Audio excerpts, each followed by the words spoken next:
আমি আমার স্ত্রী নীলাকে সন্দেহ করি, কিন্তু কোনো প্রমাণ পাচ্ছি না। তাই বাসায় আমি সিসি ক্যামেরা লাগিয়েছি। ব্যাপারটা শুনতে যদিও অবাক লাগছে, কিন্তু আমার পরিবারের জন্য এটা আমাকে করতে হচ্ছে।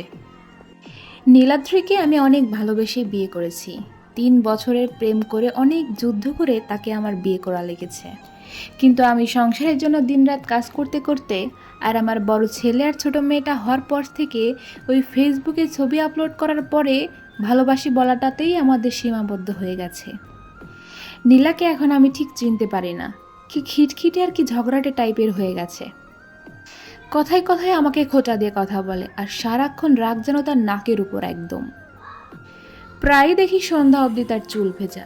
জিজ্ঞেস করলেই বলে কাজ করতে করতে দেরিতে স্নান করি। কি এমন কাজ করে সে বাড়িতে? বাড়িতে শুধু মা বাবা আর দুটো ছোট ছোট বাচ্চা, কিন্তু তার ভাব এমন যে সে একসঙ্গে 15-20 জনের কাজ করে থাকে। কোনো কাজই সে ঠিক মতো করে না। একটা জিনিস আমি ঠিক মতো পাই না। মাঝে মাঝে আমার শার্টটা অবধিও আয়রন করা পাওয়া যায় না। রান্নায় কোনোদিন ঝাল বেশি তো কোনোদিন লবণ নেই। সারাক্ষণ সে অনলাইনে থাকে। জিজ্ঞেস করলে বলে একবার হয়তো ঢুকি, আর তারপরে হয়তো আর অফ করা হয় না। তাই আমার নীলার উপর সন্দেহ লাগে। তাই আমি চুপি চুপি সারা ঘরে ক্যামেরা লাগিয়েছি। আমি অফিস থেকে বসেই দেখব। আমি মনিটর অন করলাম। আমি ফাইলগুলোর উপর চোখ বোলাচ্ছি। নীলা এখন রান্নাঘরে সকালে নাস্তা করার পরে যে থালা বাসনগুলো ছিল সেইগুলো সে পরিষ্কার করছে। ফাইল থেকে মুখ উঠাতেই দেখি যে নীলা বেডরুমে বেড গোছাচ্ছে। অনিন্দ স্কুলে, আর 2 বছরের মেয়ে সে এখনো ঘুমে। নীলা টিয়ার জন্য চুলায় খাবার বসিয়ে সে রুটি আর সবজি নিয়ে বসলো। আমরা তো অনেক আগেই নাস্তা করেছি, কিন্তু নীলা এখন নাস্তা করছে। এবার নীলা মোবাইলটা হাতে নিয়ে অনলাইনে বসলো। আমি এবার নড়ে চড়ে বসলাম। এইবার বুঝি বাজার ধন ধরা খাবে।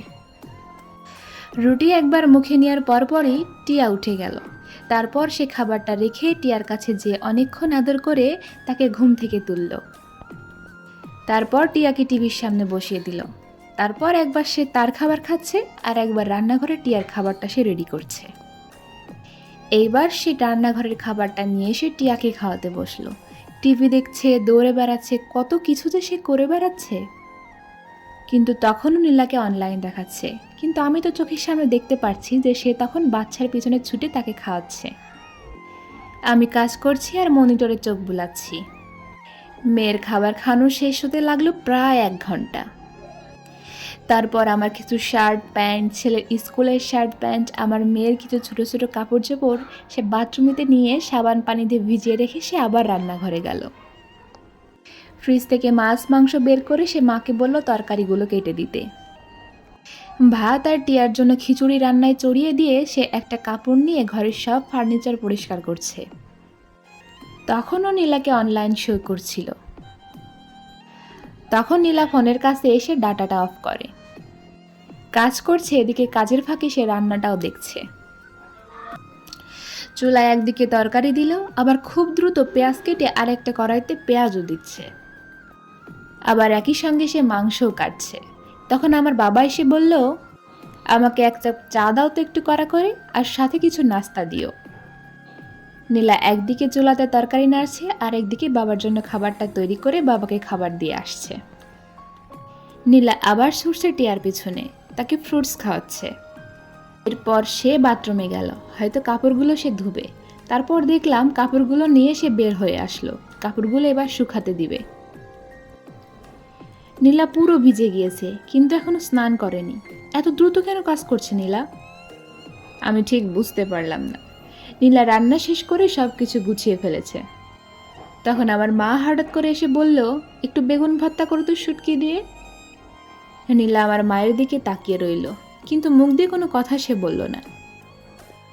হঠাৎ এই ব্যাপারটা আমার একটু চোখে লাগলো, কিন্তু নীলা কোনো রাগ দেখালো না। এইভাবে হয়তো প্রতিদিন চলতে চলতে নীলার রাগটা অনেকটা থেতো হয়ে গিয়েছে। নীলাকে এখন অনেকটা অসহায় লাগছে। নীলা আবার ছুটছে মেয়ের খাবার নিয়ে। কি যে দুষ্টুমি! যখন মেয়েটা খাচ্ছে না তখন নীলা তাকে একটা থাপ্পড় দিল। তখন মা এসে নীলাকে অনেকগুলো কথা শুনিয়ে টিয়াকে নিয়ে গেল। খাবারটা ওইভাবেই রয়ে গেল। নীলা যে একটু চা খেতে গেল তখনই টিয়ার আবার কান্না। তারপর টিয়াকে সে ঘুম পাড়িয়ে দিল।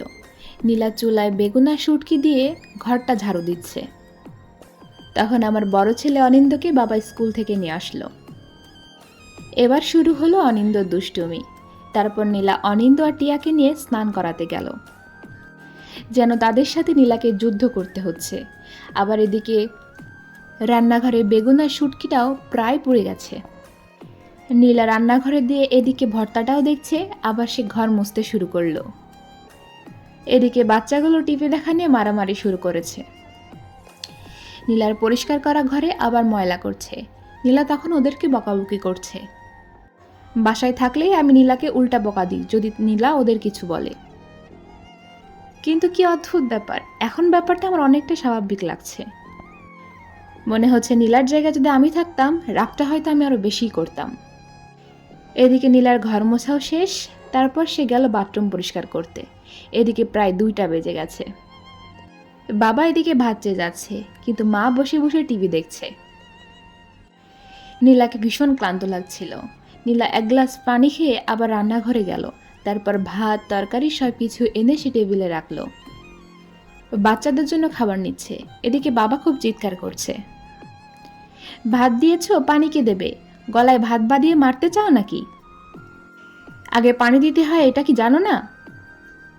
তারপর নীলা আবার দৌড়ে গিয়ে ফিল্টার থেকে পানি নিয়ে আসলো। এই কাজটা তো বাবাও করতে পারতো।